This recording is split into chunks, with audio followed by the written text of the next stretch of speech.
Want to start selling on Amazon, but you're not really sure which option to choose as far as fulfilling the orders, whether it's FBA, which is fulfilled by Amazon, or FBM, fulfilled by merchant. In this video, we'll cover what are the pros and cons for every option, so you can really get the best educated decision before you start selling. Let's start.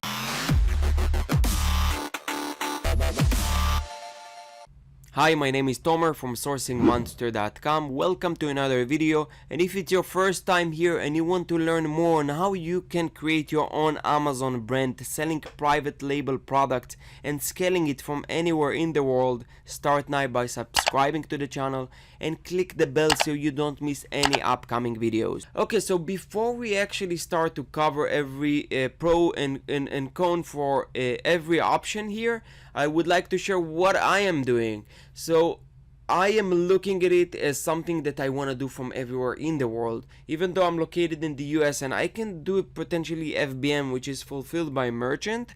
I like to have more control and scalability having it by FBA. I'll share why, and I'll share all the options here and the pros and cons for every single option, FBM or FBA, so you can really get your own decision, because maybe for you it make more sense to do the FBM. So let's start with FBA, okay? So first of all, FBA means that Amazon, you send your inventory to Amazon and they are fulfilling the orders for you. So when a new order is coming, they prepare it, they ship it, and they handle the customer service for you.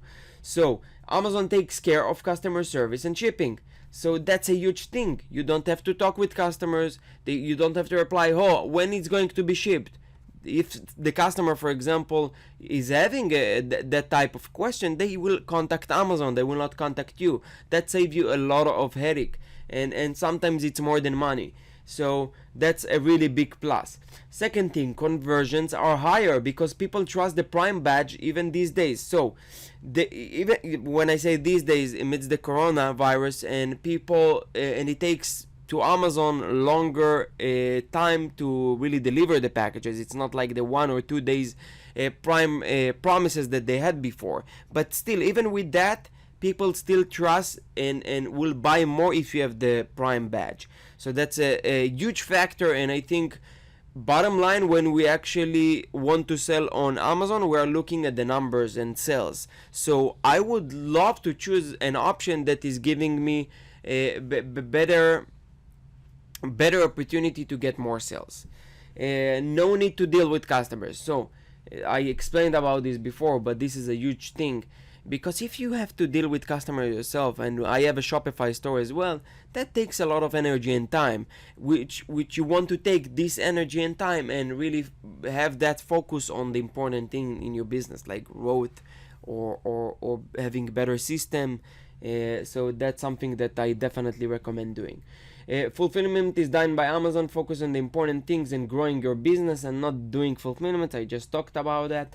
Buy box advantages. Okay, so basically on Amazon there is a thing that is called buy box, and the buy box means that on Amazon you can have 10 sellers under the same product, and the buy box means that if you own the buy box, it means that the sale will go to you and not to the other 9 sellers. So if, for example, you compete with 5 other sellers on the same product, I don't know, like let's say Colgate toothpaste, and you are FBA and they are selling FBM, most likely if your price are very similar or almost the same, that you will get the advantage and you will be under the buy box. So that's something that is very important to really no, even though if you do private label, means that you don't really have other competitors on your listing and it's just your product selling it. And what we focus on this channel is doing private label products. Third, another advantage, which is better rankings. The better rankings means that FBA listings have better chance to get higher in the rankings, in the pages, in the positions, in the organic rankings, because Amazon probably is saying, okay, this is a Prime offer, it's 2 days, people are more likely to buy it, which is true. So they are really giving priority to the Prime offers rather than the FBA. Of course, there are exceptions for that, but in general, it's better for the rankings as well. No flexibility with packaging, and I had a I had a product that required to be shipped in a box, but what Amazon did, they shipped it in a padded envelope. So when my customers got the package or the product, it was like it was smashed, it was not really in a good condition, and that led to a lot of bad and negative reviews. So that's something that you don't really have control. You have some control because I was able at the end to convince them to ship it in a package after many investigations and pictures that I was sending them, showing them the issue. They agreed to send it in a box because they understood that it's bringing them more returns. Another point, which is the inventory storage. You don't need your own space and you can create business from home. This is the most important point in my opinion.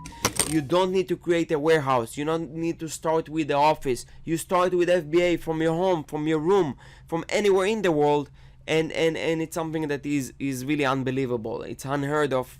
If you will tell people 5 years or 6 or 10 years ago that they will have opportunity like that, they will really laugh at you. But this is something that is that the idea is such amazing for me. So that's why I would never do the FBM unless I have to. And now we'll cover the FBM options. So one thing, it gives you more control over your inventory. You can ship easily your eBay, Etsy, Walmart, Amazon orders. Okay, so when I say that easily, you can do that with FBA too. It's just gonna be more expensive, and sometimes it will take a longer times. So you have more control with your inventory. When it's on Amazon, let's say you need 100 pieces to ship to your other eBay orders, it will take them a couple of weeks to arrive to you. So you have limited amount of control here, which for me it's not a big deal. I prefer to have less control over the inventory but have the other advantages that they take care of everything for me. No unexpected costs. So for example, let's say they are losing your inventory, they're damaged in the warehouse, they are increasing your FBA fees.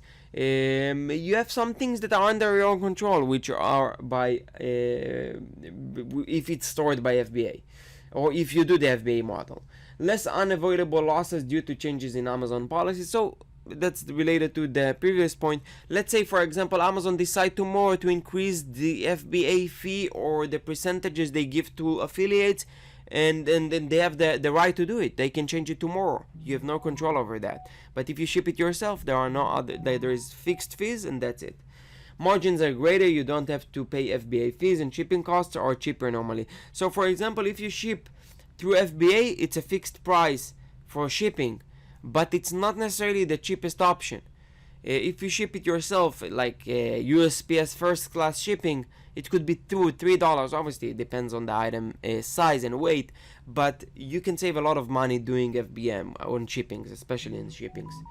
You should do FBM for example. Okay, one option or one scenario that it will be kind of a must to do FBM is if you ship very expensive items or you ship heavy items. So for example, if you sell a machinery that they weigh 200 kilo, the store, most likely first of all that it's not gonna sell 200 or 300 units a day. So it will sit in Amazon warehouses. You will pay a lot of storage fees, you will pay a lot of FBA fees, and you're out of all this inventory. Let's say you are doing it fulfilled by merchant, you can have 1 or 2 units, and then when you're out of stock you just buy more and you keep it yourself. Let's say you also deal, let's say, with fine jewelry, diamonds. You can ship $2 million inventory to Amazon, and you know it's kind of scary. You don't really know what's going to happen. More responsibilities of time. It's a lot of work preparing the orders, taking care of all of these. This is something that is a big. It's not really a big advantage here. Okay. Another thing is that you cannot really be outside. You always need to be in specific location, you or your employees. So that means that you need to be every day coming, showing up to work. With the FBA, you technically could be on the beach and the orders are still shipping. That's for me is crazy and amazing. I will choose always to do FBA, even these days with the coronavirus, which I still do some FBA. It's not still, I do some FBM because they are locked some of my new products that I'm launching from coming into the Amazon. You cannot really create shipments to new products more than 50 units. They will release it soon, but for now I have to do so. I have no other choice. But if it will be under my control, I will always do FBA due to these reasons. So I hope I was able to convince you to do FBA so you can scale it. You can really focus on growth. You can focus on the important things and not on really saving $1 here or two, because it will not really be beneficial on the long term. Maybe for the short term, yeah, you save a couple of dollars, but long term it will allow you to focus on the important things if you do the FBA. So hope you got value from this video. I would really appreciate if you can share this video, like, subscribe to the channel, and I'll see you in the upcoming videos. Thank you.